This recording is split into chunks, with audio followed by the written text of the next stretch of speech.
അപ്പോൾ വളരെ എളുപ്പത്തിൽ ഒരു പപ്പായ ഉപ്പേരി എങ്ങനെ തയ്യാറാക്കാൻ നോക്കാം. അപ്പോൾ അതിന് വേണ്ടിയിട്ട് ഒരു പാൻ അടുപ്പിലോട്ട് വെച്ചിട്ട് ഞാനൊരു 1/4 ടീസ്പൂൺ കടുക് ഇട്ട് കൊടുക്കുന്നുണ്ട്. അത് നന്നായിട്ട് പൊട്ടി വരാൻ വേണ്ടി ഒന്ന് വെയിറ്റ് ചെയ്യുക. അപ്പോൾ കടുക് നല്ലോണം പൊട്ടി വന്ന ശേഷം അതിലോട്ട് കുറച്ച് സബോള ചെറുതാക്കി അരിഞ്ഞത് ചേർത്ത് കൊടുക്കാം. ചെറിയുള്ളിയും ചേർക്കുന്നവർക്ക് ചേർക്കാവുന്നതാണ് കേട്ടോ. അപ്പോൾ ഞാനിവിടെ കടുക് നന്നായി പൊട്ടിയ ശേഷം ഒരു ചെറിയ പീസ് സബോള ചെറുതായി അരിഞ്ഞ് ചേർക്കുന്നുണ്ട്. ഇനി ആ സബോള നന്നായിട്ടൊന്ന് മൂക്കാൻ വേണ്ടിയിട്ട് വെയിറ്റ് ചെയ്യാം. അപ്പോൾ സബോള നന്നായിട്ട് മൂത്ത് വരുന്ന സമയം കൊണ്ട് ഒരു 3 വറ്റൽമുളകും കറിവേപ്പിലയും ഇതിലോട്ട് ചേർക്കാനായിട്ട് റെഡിയാക്കി വെക്കുക. അപ്പോൾ ഇതാ സബോള നന്നായിട്ട് മൂത്ത് വന്നു. അതിനുശേഷം നമ്മൾ വറ്റൽമുളകും കറിവേപ്പിലയും കൂടെ ഇതിലോട്ട് ചേർത്ത് കൊടുത്തിട്ടുണ്ട്.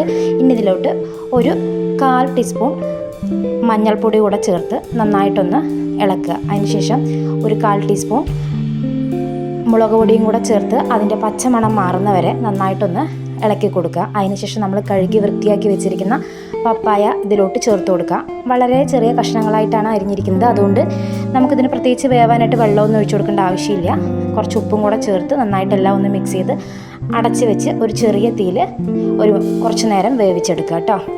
അതിനുശേഷം നമുക്കിതിലോട്ട് ആവശ്യമായിട്ടുള്ള തേങ്ങയും അതുപോലെ തന്നെ ചെറിയുള്ളിയും ജീരകവും കൂടെ മിക്സിയിലിട്ട് നന്നായിട്ടൊന്ന് അരച്ചെടുക്കേണ്ട, ചെറുതായി ഒന്ന് ക്രഷ് ചെയ്തെടുത്തിട്ട് നമുക്ക് ഇതിലോട്ട് ചേർക്കാവുന്നതാണ്. അപ്പോൾ ഇങ്ങനെ തേങ്ങ ചേർക്കണം എന്നുള്ളത് നിങ്ങളുടെ ഓപ്ഷനിലാണ്. ഇഷ്ടമുള്ളവർക്ക് മാത്രം ചേർത്താൽ മതി. പക്ഷെ ചേർത്ത് കഴിഞ്ഞാൽ കുറച്ചുകൂടെ ടേസ്റ്റ് ഉണ്ടാവും. അപ്പോൾ ഞാൻ തേങ്ങയും ജീരകവും ചെറിയുള്ളിയും കുറച്ച് മഞ്ഞൾപ്പൊടിയും കൂടെ ചേർത്തൊന്ന് ചെറുതായിട്ടൊന്ന് അരച്ചെടുത്തിട്ടുള്ള മിക്സ് നമ്മുടെ പപ്പായയിലോട്ട് ഇട്ടിട്ട് നന്നായി ഒന്ന് മിക്സ് ചെയ്ത് ഇത് ഒരു 2 മിനിറ്റ് ഒന്ന് അടച്ചു വെച്ച് ലോ ഫ്ലെയിമിലിട്ട് ഒന്ന് വേവിക്കുക കേട്ടോ. അപ്പോൾ നല്ല ടേസ്റ്റി ആയിട്ടുള്ള നല്ല അടിപൊളി പപ്പായ ഉപ്പേരി ഇവിടെ റെഡിയായി. അപ്പോൾ എല്ലാവരും ഇതുപോലെ ഒന്ന് ട്രൈ ചെയ്ത് നോക്കുക. നല്ല ടേസ്റ്റാണ് കേട്ടോ.